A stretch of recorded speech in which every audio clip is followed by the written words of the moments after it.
Everybody. My name is Noel Michienzi, and I'm the owner and founder of Unmuted Creative. This is We Are Unmuted, an interview series where we get real about people's journeys, the ups, the downs, the wins, the lessons, and how they've been unmuting in their lives. Today, I am sitting down with a living legend in the pizza world, someone who played a little role in my own personal journey. Tony Gemignani is a world-renowned pizzaiolo, chef, restaurateur, and author.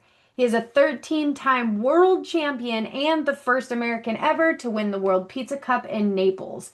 He's the founder of Tony's Pizza Napolitana, Slice House, Capo's, and Pizza Rock.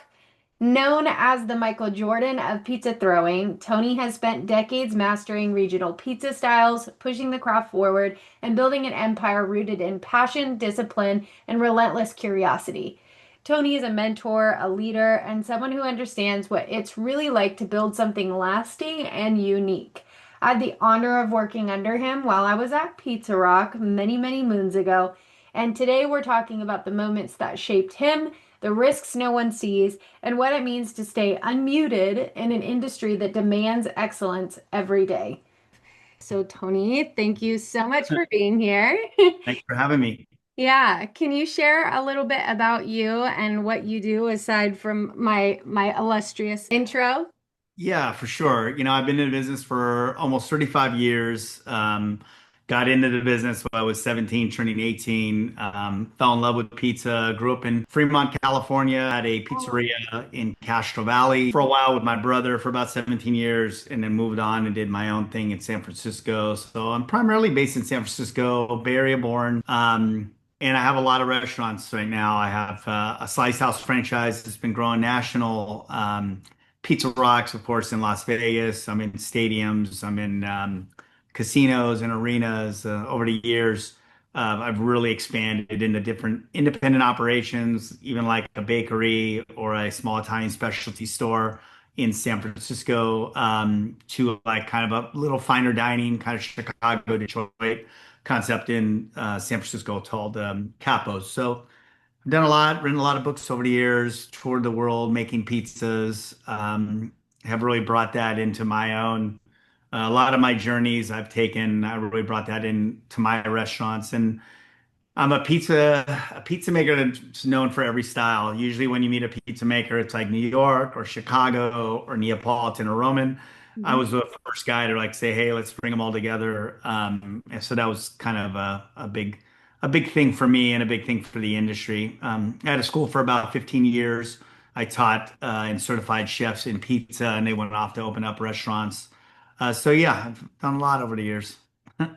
Why pizza? What inspired you to go just ham on pizza? My brother got me into it. I was getting out of high school, graduated. A lot of my friends went to college. I was kind of in my hometown, and I think like about like most of us that graduate, like, what am I going to do? Where am I going to go? Um, and I didn't know what I was going to do. What am I passionate about? What do I love? What will make money? What will make me happy? Kind of like all that you're thinking about when you're young, when you're 17 and 18, and sometimes it goes on until your 20s and sometimes maybe 30s or your whole life. Um, my brother said, hey, I have a pizzeria I'm opening. Why don't you come deal with me?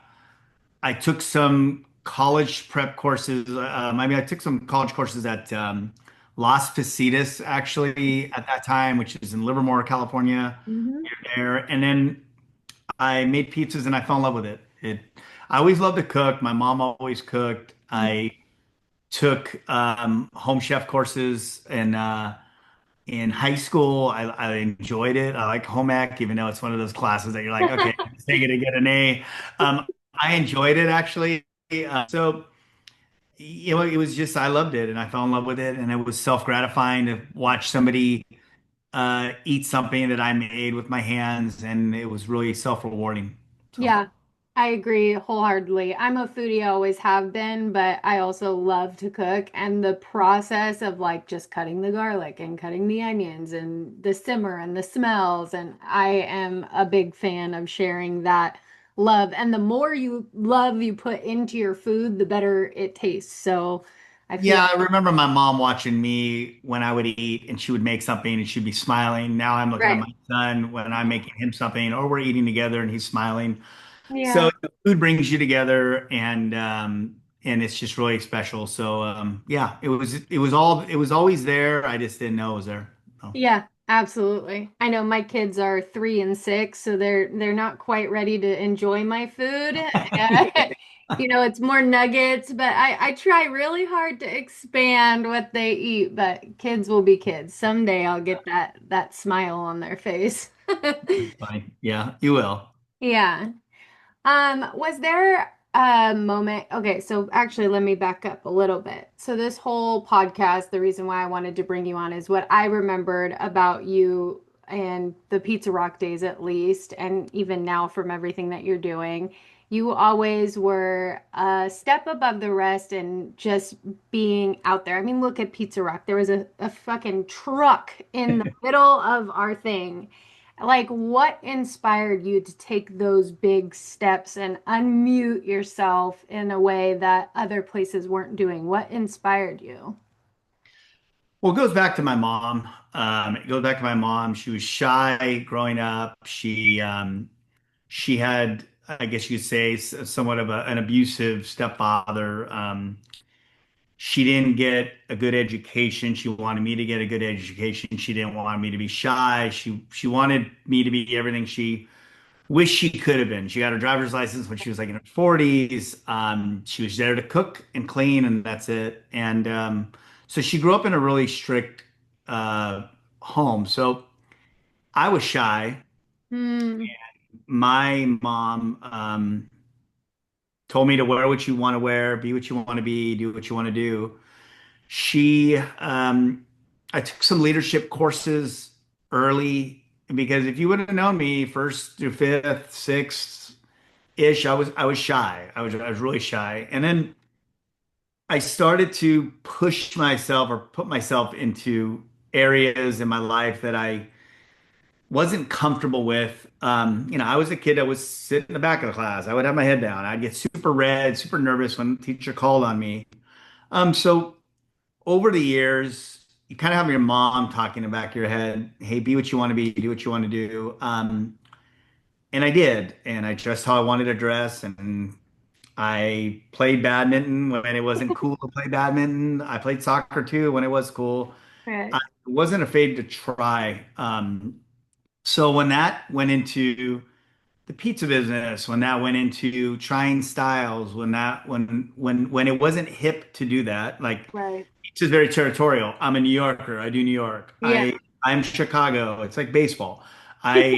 This is what you like, this is what you do, and there's nobody gets along. Well, in the pizza industry, it was very much like that.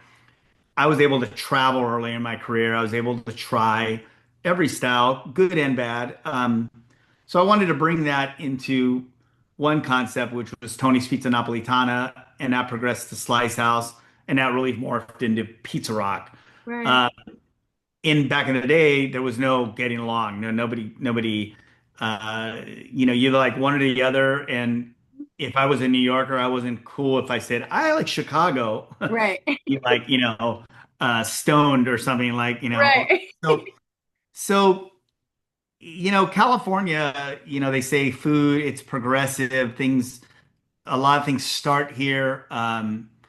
It's deep rooted, but at the same time, it's always a step forward or forward thinking. In the pizza industry, I was very forward thinking. Hmm. I don't care if it was a New York or Chicago or a Roman or Neapolitan next to each other. If it's made right, it's great. Yeah. So there was that part of it that my mom always said, "Hey, don't be shy, don't give up, take risks, do what you want to do." Yeah. And the industry is very old, and it had a lot of old habits, and pizza guys didn't share knowledge, and it was one big secret, or Right. this is my recipe, I'll never share it with you. So there was a lot of that involved, and so I shared it all. I so I did. That's what I do. Yeah. Do you think that that is what helped you progress past a lot of these other Yeah, it was ahead of the curve. It was before the curve happened. Now you'll see a guy like have a grandma and a Sicilian Yeah, and in New York, like at their place, and they have four styles and it's cool and it's hip. It helped me create the curve. It helped me and a lot of people kind of follow, oh, what's he doing next or what is he doing now and stuff like that. And that was my mom still telling me not afraid to take risks and then taking courses.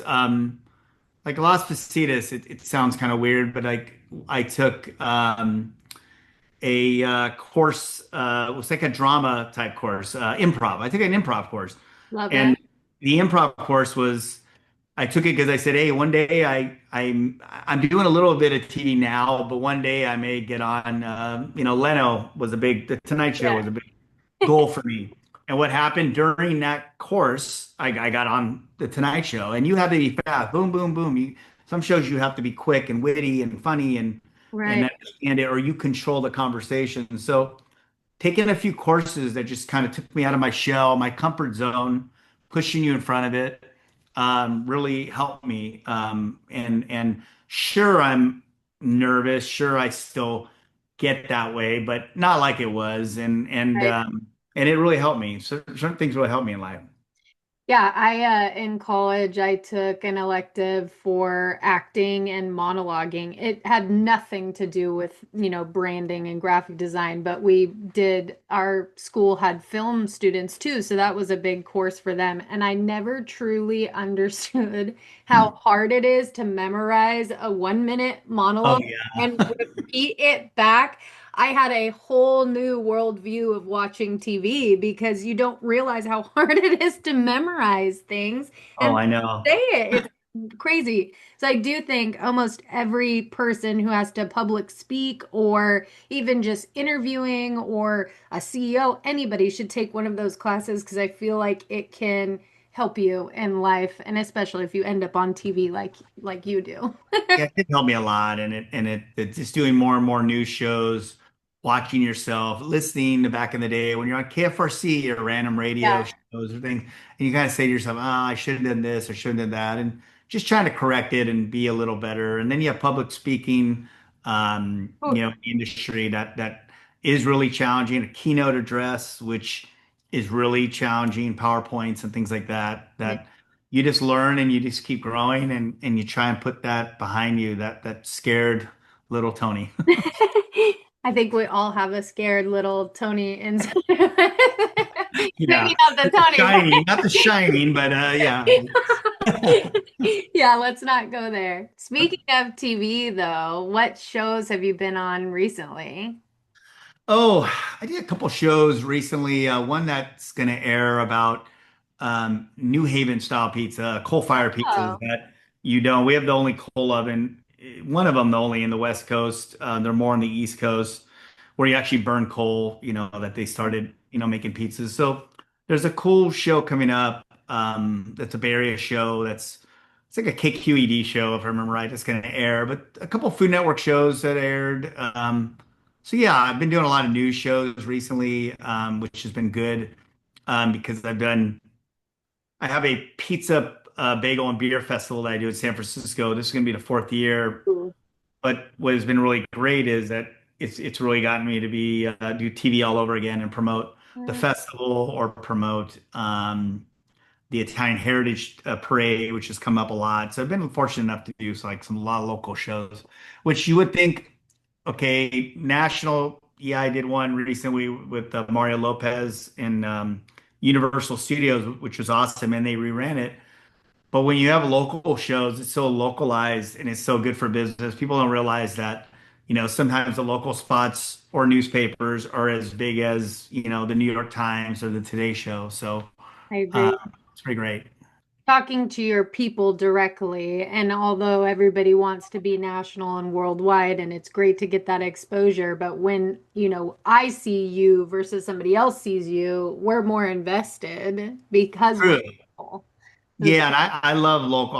Growing up in the business, I always said, your county fair is as big as your state fair, and people don't realize that. And I do kind of everything. I broadcast, some of the little segments I can, or getting interviewed for a local high school or something. Yeah. And it's as big as like, Good Morning America early show. I think it's important to understand that there's a balance when it comes to media, and it's not always like, hey, you gotta find the followers. Like my team, a good example is I have a team called the World Pizza Champions, and we elect different members. And I was the founder, the president for 17 years. Wow.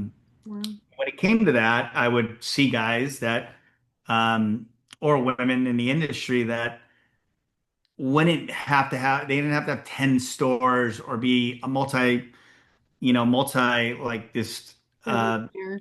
franchise or anything like that. So sometimes I would get guys in the industry to say, "Hey, what'd you pick him for, or why her?" And I always tell them like it's not about like how big they are; it's like who they are, what Mm-hmm. they're going to be. A good example is Anthony Scardino. Hmm. He's out of Chicago. He didn't have a big name. He made it on the team. I picked him on the team. He got a jacket. And some of the guys from Chicago were like, "Why'd you pick this guy? You could have done this." I said, because he has heart, he's a good person, and it's not all about how many followers you have. It's not about how many likes you have. It's really about what potential this person can be. And now he has, I think, 3 stores. He is super popular. He makes great pizza. And sometimes people just need a little bit of confidence. Sometimes people need a little bit of support, and a lot of people don't realize that. You Yeah. think it just needs the best player to make you the best team, but it's about all the good players that make everyone great around each other. Sometimes it's not always about that one player. It's a lot of times about the entire team. So. Yeah, absolutely. What was your first big break out of everything? I know you had a whole kind of career leading up, but what do you think was your first real big break? Well, winning a championship title in acrobatics, like pizza acrobatics, say, what does that mean? It's like a No, it whole was amazing. Globetrotter does with the basketball, we do with the pizza. Yeah, So I would say winning that was a big deal. Obviously, going to Vegas, winning that title. I remember it was a small clip in the paper, hmm, which was really tiny, but it was in my local paper. It was like a big deal to me, and getting on that local show after that, then a news segment that hit, and you're on channel 7 or 5 or 4 or 2 in the Bay Area. So I think those were big for me growing. The Tonight Show is always it was always the highest level. If people don't realize that, before there was like all these stations, you could watch everything. Any comedian, any actor, anybody in the industry would say, "You made it on Tonight Show, you made it." you made it. Yeah, Time you made it on the Tonight Show and you told another show I was on the Tonight Show, you were automatically on. It wasn't back in the day sending in a VHS, which you did. right. You get interviewed. I know it's like a dinosaur when I talk, but there was a lot of sending VHSs, sending letters back in the day. Before there was YouTube, Google, before you could just say, "Oh, let me see. Oh, that's what a pizza acrobat is." It was Right. interviews, and there was really hard interviews, and you had to pass, and then you'd get on a conference call, and you'd have 7 producers in the room, and you would have to be funny and not just say yes and no to answers. So the interview process was way different back in the day. So to get on the Tonight Show, I remember older guys would come into the restaurant and say, "Oh, well, you made it. You did it." So that was really a pinnacle moment. Was a Tonight Show, 95, 96, 1997. Oh my goodness. I'm going to clip that in on our episode so that we can at least go and watch it now because everything's archived and we can actually look it up, not on VHS. Yeah, That's awesome. And I mean, this whole show is about unmuting yourself, and I want to dig into a little bit of the nitty-gritty. Was there a moment yeah. in this process of growing big and getting your career and your publicity, was there a moment you felt you needed to do things differently or change things around? There's always been moments like that in my whole life. Always the why are you doing it? What are you doing that for? Hmm. From throw like the pros, the video to learn how to throw, Right. like, and do acrobatic tricks, to turning that into the DVD. Like it sounds stupid, but It would be like, teaching guitar. Why would you want to do that? Why would you want to teach anyone how to play guitar? Because I think actually other people would be interested in playing the guitar. Right. Yeah, that's stupid. Why would you want to do that? And the guy that came out with the first guitar video on how to play never did it, and nobody progressed into playing, music. So Right. it was kind of like a genre that people didn't. Why do you want to start a school? Why do Right. you want to teach people your secrets? Why do you want to start a team? It wasn't always about myself. It was about if I could teach you to be great, I think that's great. If I teach myself to be great, I do it on my own. But man, if I could teach you something and you become the best at it, I think that's pretty self-rewarding. So there's coaching.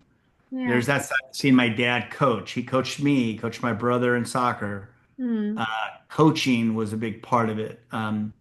So I think there's been my whole life. Why do you want to open up Tony's? It has all these styles. Why don't you just do one style? I don't get it. Yeah. It always has been the question. Now, if I do something, there's almost never a question. Like, oh, okay, I'm gonna come out with a hot pepper oil. Okay, sure, do it, Tony. It's like nobody questions it now, but I would say the majority of my life, why do you want to wear that? Why do you want to do that? I like it. I enjoy it. Yeah. So there's been a lot. Like my whole life, it's been kind of a fight. Interesting. And it's interesting. Yeah, it always has been. I don't know why, but I guess there just were a lot of wire was. Why don't you stay with your brother? Don't expand. Why are you Right. leaving? Stay in the family business. Because I have ideas. I didn't have the funding. I didn't have the capital. I didn't have the business plan. I didn't have the education. I had a dream. I wanted to do it. I had to figure out how to do it. I had to figure out how to get the money. Right. And I figured out the hard way. And maybe I didn't have an attorney that really wrote or had a business plan and things like that. So there's a lot to it. I didn't have a deck like you would have. Hey, send me your deck. I didn't have that back in the day. Right. I didn't have a buy-sell agreement. I didn't have a lot of things. So, you grow up and you live and you learn and you sometimes you come from the school of hard knocks, which I believe I really did. And I try to teach my son as much as I can. I think you had a question you were going to tell me, what's Yeah. something small that makes you feel like unmuted? It's talking to my son every day, Yeah. trying to educate him as much as I can. I know he's going to live his own life, but to try to steer him away from a lot of the struggles I had, Hmm. uh, business decisions I made that were wrong. And maybe if I went to school, I wouldn't have made them or not. I don't know. But it's a lot, and I want to teach him as much as I can. I think that's just talking to my son the other day, and he may not think that I'm teaching him something, but I kind of am, Yeah. and kind of detoured away. I'm not like, hey, what the heck are you doing? Right. It's more of kind of, hey, come with me to work. And then maybe he'll come with me to work and come out. It's fun, huh? Yeah, it's fun. But did you hear that lady get upset? Or did you hear that? Yeah, I'm Oh like, no, yeah. it's fun, huh? Like, yeah, I'm like, sometimes you deal with that, sometimes it's not always Like. great. So I bring him into my life, but I do it organically. I don't say, hey, come with me, do this, do that. You have to be a pizza man, whatever. It's just I'm trying to organically do it. I think it's going pretty well. So You think he's gonna follow in your footsteps? I don't know. He says he wants to, but he loves soccer, he loves golf, he's a Mhm. surfer, he Oh wow. loves a snowboard. So he does a lot more than I did when I was little. I had to do that later in life. So I don't know what he'll do. I don't know if I want him to be. There's a lot of risk. There's a lot of headaches and heartaches in the restaurant world. I Oh mean, yeah. it's amazing. Don't get me wrong. I love it. I love it to death. But it's hard and Yeah. it's not easy. So whatever he wants to do, I'll be behind him. So we'll see. He Oh. loves pizza. It's hard to not want certain things for our kids, and especially you building your legacy and coming from family in the same kind of pizza world. I feel like we want our kids to kind of follow along that, but I also want them to be happy and do things that make them, Yeah. find their own way. I struggle between, I also grew up with like learning it the hard way and had a pretty turbulent life. And now my kids kind of have everything they ever wanted, and I try not to spoil them so Me that they too. Yeah. get that, like where's the balance Yeah. of giving them everything they want, but also I want you to learn everything on your own to have those Yeah. struggles, right? Like where is the balance? I don't know. I don't know if anybody knows, but it's Yeah, definitely I know. And their anxiety, the anxiety too, and maybe Mhm. what was an anxiety? What was anxiety back in the day that you didn't realize was anxiety? Maybe it was I couldn't breathe well because it was asthma, or maybe it wasn't asthma, maybe it was anxiety. Yeah, It's all of that growing up that now you kind of know a little more and it's out there and you talk about it, which before you you did. didn't Hmm. know, so. Yeah. I think there's a lot of that now that I deal with because I'm 52. It was different. I Hmm. talked to my mom about everything. I didn't talk to my dad about much. I'm the opposite. I love my son. I hold him. I tell him I love him all the time. Telling your dad you love him is kind of weird. It could be kind of strange sometimes. And you want to get rid of that. But at the same time, you don't want to overdo it. and Yeah. and you want to Compromise. shower them with gifts every day, but I want them to have a great life and, everything. So, I agree. It's hard to, there's a balance though. I try a lot not, of balance. Yeah. oh man, yeah, trying not to spoil, trying not to over coddle, what's enough, what's not enough. But I will say that in our day and age now, we have more information and knowledge on parenting and what's 100%. good or bad or what can actually teach them to grow up to be these things where it wasn't always there, and it's No. no other past generation's fault that just there wasn't enough knowledge out in the world about it. Yeah. And Now now there's almost too much knowledge. There's too so much information now. So you're it's like, all okay, conflicting. I get text messages and emails from the teachers all day, every day. Oh, Stuff is like, it's crazy how I think my mom probably saw my teacher twice a year, maybe three times, and now it's like we're talking to them like every week. So right. it's interesting how things progress, but you know, it's good. So How it is in business too, though. Like things have progressed just like from the story you're telling me, from where it was to sending VHSs to where we are now, and how one can progress. I wonder if your son was to get into this industry right now, how do you think he would progress differently than the way you did, yeah, there would be the HR component, of course. It wasn't big 35 years Right. ago. It wasn't like, you said things, you talked to employees, you just, people were screaming. There were chefs that yelled in the kitchens and things like Oh, that. yeah. So learning that HR component early in your life, I think is important. It's valuable. What you can say, what you can't say. So I think that would be good because as you're the older chef getting in, keep staying in this industry, you're like you have to think about things, even with thefts or burglaries or things like that within your own company. There's different steps that you have to take. Back in the day, say, I caught you stealing, get the hell out of here. Now there's Right. steps you have to do um, to let somebody go correctly and the paperwork involved. So. I think that those platforms are there now for him to understand when you start in an industry and like kind of grow into it. I mean, I have friends that are older than me that just don't get it. I mean, No. I get social media. I'm not giant on TikTok and things like that, but Yeah. some people he's growing into that in technology and computers. We didn't have computers in school. Mm. Sorry, we barely had anything. With Right. typewriters and things like that, we just started getting computers when I was in school. But Well, technology side of it for him, POS, things like that. Yeah, I remember we had cash registers when right. we started. Then it went into POSs that were in the pizza industry that were really dinosaur. And Yeah.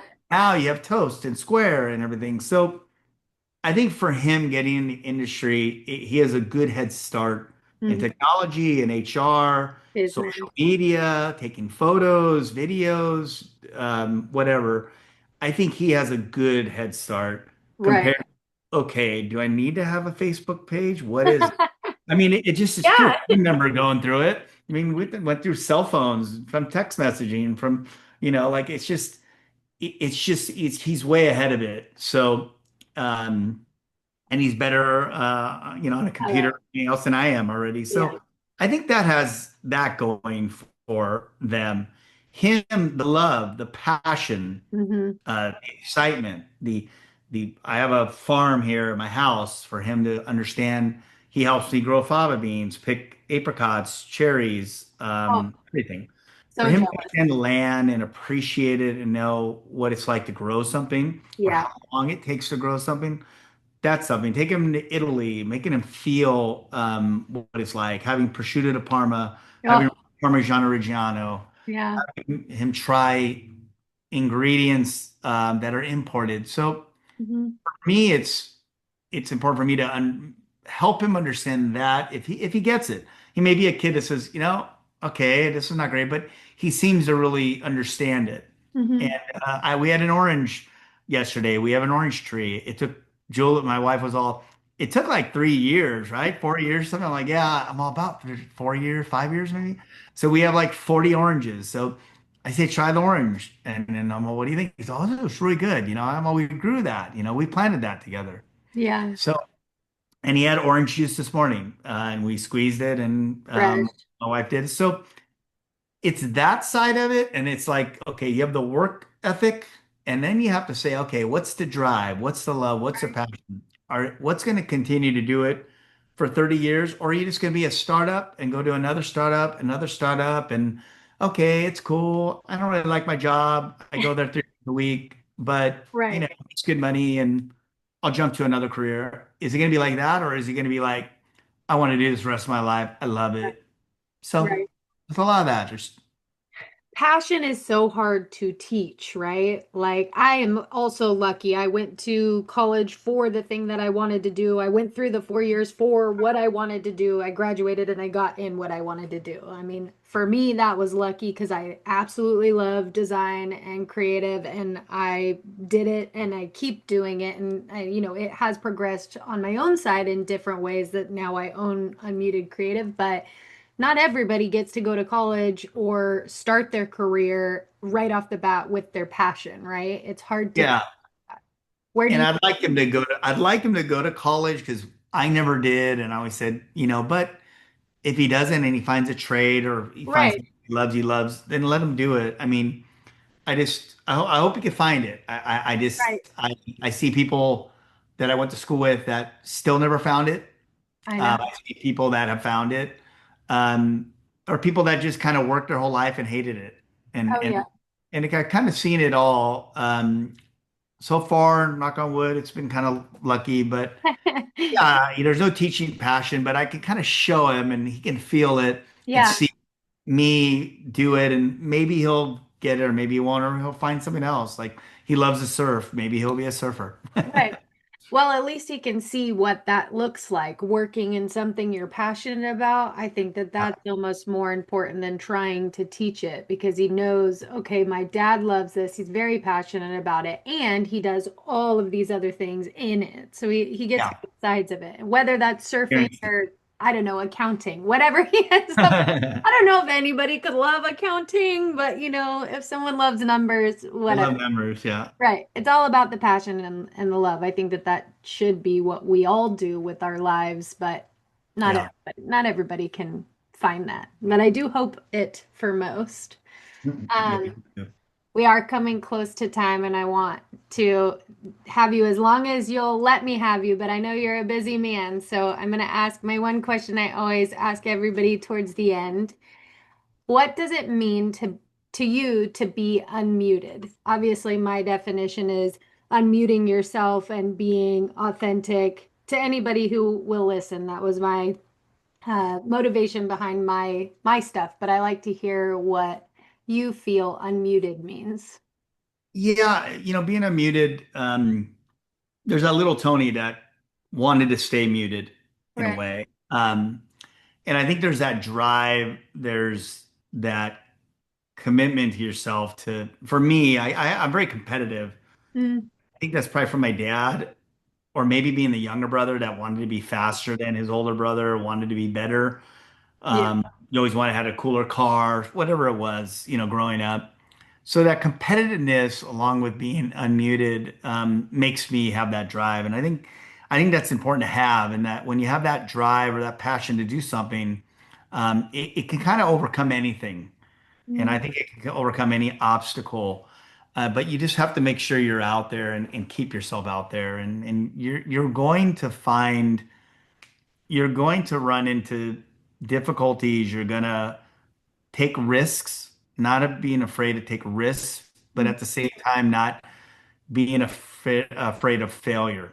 Mm. Um, I've had failure and I've taken a step back, but I always had that competitiveness that said, you know what?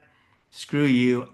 Let me show you now. Right. If it was a relationship, if it was a bad business deal, Mm. if it was just didn't work out, I'm always gonna prove myself to you. There's something this drive that says, you know what? F you. I'm gonna do it 3 times better and I'm gonna come back. So there's been times that I've sunken into, depression. I've been upset and saddened on things, but there's always been that little Tony that kind of is that competitiveness that says, do I stay muted or do I really get unmuted and do I like really like show them? And there's that competitiveness that's there. And if I didn't have that there or drive or passion, I don't think I would be where I am today. Right. Hearing my mom say things a lot. I still hear her. She passed away a few years ago. I still hear her as a kid saying, "Hey, do what you want to do." Like, did she always said it. She must have said it to me a million times because it's That just in my head, right? And so I think that's important. As you had a question about what movie would be that movie. Rudy. Rudy is a movie about mm, kid who was playing football. He's small. He wasn't that good. He didn't quit. He went to Notre Dame. He got accepted in Notre Dame. yeah. Never made it. Finally made it. Was that guy that got beat up and everything on the football field and played the very last game for like 5 seconds and he became an all-star, a legend, so I think Rudy is you never give up, you keep trying, you take risks, even when everybody said no, stay at the family mill and work for the Right. rest of your life. I don't want to do that. I want to play football and do it for my dad and stuff. So it's that movie Rudy that's kind of always like kind of sticks around in my head, I love so That's amazing. And you were going and tossing pieces and look at where you landed. I still yeah. remember the first time I heard about that and you came to Pizza Rock and did it. I was amazed. I didn't understand exactly what it was. And when I really saw it, I was like blown away. So I'll add a video there too. It did start off with the acrobatics, and that progressed Uh, into cooking, and that progressed into competing on the Food Network, and that went into Guinness World Records. And cool. sometimes you don't realize that people like to take you off your path. People like Yeah. to take you off your journey, and you could get off that journey a little bit. Friends, people that you may think they're your friends, but it's just the wrong energy, and you're just, you know, and that could be a boyfriend, that could be your best friend, that could be whatever. And Yeah. then you have a goal and you try to get to those goals, and then other goals come up and other experiences come up, and all of a sudden you're doing something that you never thought you could do within your industry, Right. and it's great.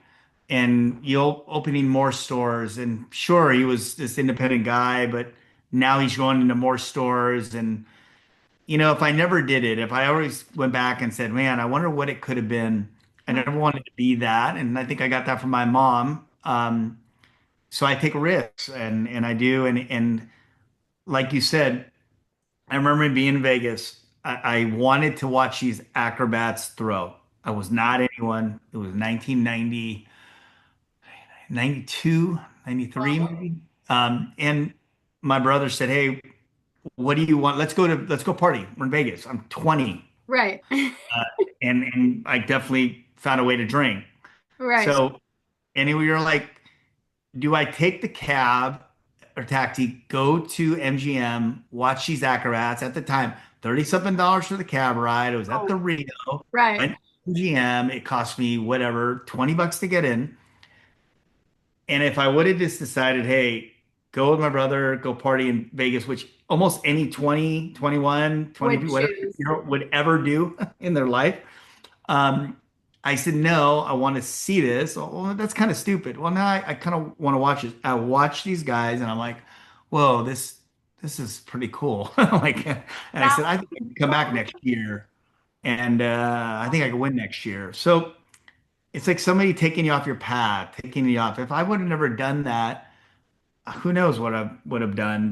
right. But it's interesting how things progressed, and it's been a wild ride. That is amazing. That was the spark right there. I mean, I've been taken off my path many times in my life and found my way back and don't want to stop now for anything. But I definitely understand those moments in life where you could veer off. One little small thing could take you on a completely different journey and throw a loop in this huge success and endeavor that you have now. So I I, had another good question, real quick. yeah, The underrepresented like part of a story or something in the industry now. What was underrepresented actually in the industry was women in pizza, which is a big movement in the last like 5 years. yeah, Looked at the women I work with over the years, Audrey Sherman, Laura Meyer, like Nicole Beam came to my school. Um, they were the first to compete in the US. And like I said, the pizza industry is very old. Like you right, say, women all the time, all over the world, they're amazing chefs. But in the pizza industry, in competition world and whatever, it was all guys. It was all like, and it was never like women competing. right. Now there's the women in pizza movement. It's big. But it's funny. I would take women to compete for the first time, and the questions were like, who are you? Why are you here? Kind of like, how old are you? How long you been making pizzas? So I think it's kind of interesting how the industry's progressed in technology, in recipes, in importing, in everything. But the women in pizza movement's pretty big. If you ever put women in pizza, you know, just Google it, you'll see all the different women. Some of the founding members of that movement are ones that work with me for years and years and years, like years ago, Paisano days. Like Laura has her own pizzeria in Berkeley, and she's amazing, and she's one of the best pizza makers in the world. Oh, Audrey Sherman has a place in Boulder. Audrey Sherman's Pizza Garage. She's been on the Food Network. yeah, She's amazing, and she worked with me at Tony's. And her and I were side by side. She was my sidekick. So seeing that in our industry progress, I think that's been pretty awesome. And so unmuted, and now, that's very unmuted now compared yeah. to what it was.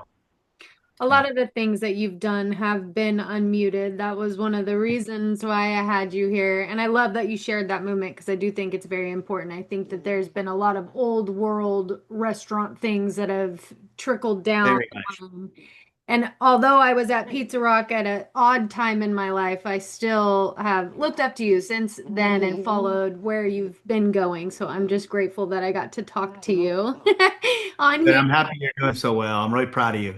Thank you. Yeah. Thank you very much. Yeah, if I didn't work at Pizza Rock, I probably would still never eat pizza because I hated pizza.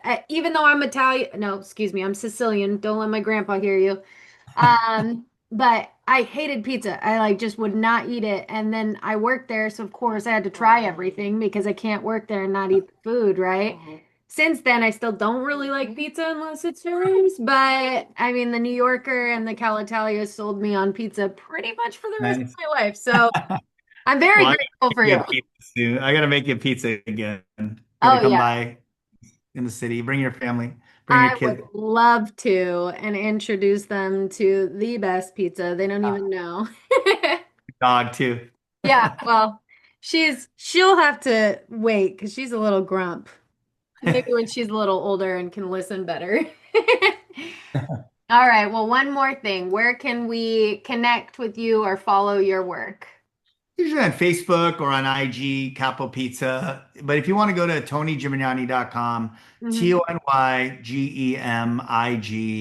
TonyGemignani.com, you can see a lot of what I'm doing, my books, new restaurants. I update it as much as I can, but I do have a blog on there that I do talk about, day to day, what's going on and stuff. So yeah. I love that. Yeah, I follow you, so I get to see some of the stuff, but I'll definitely check out the blog now too.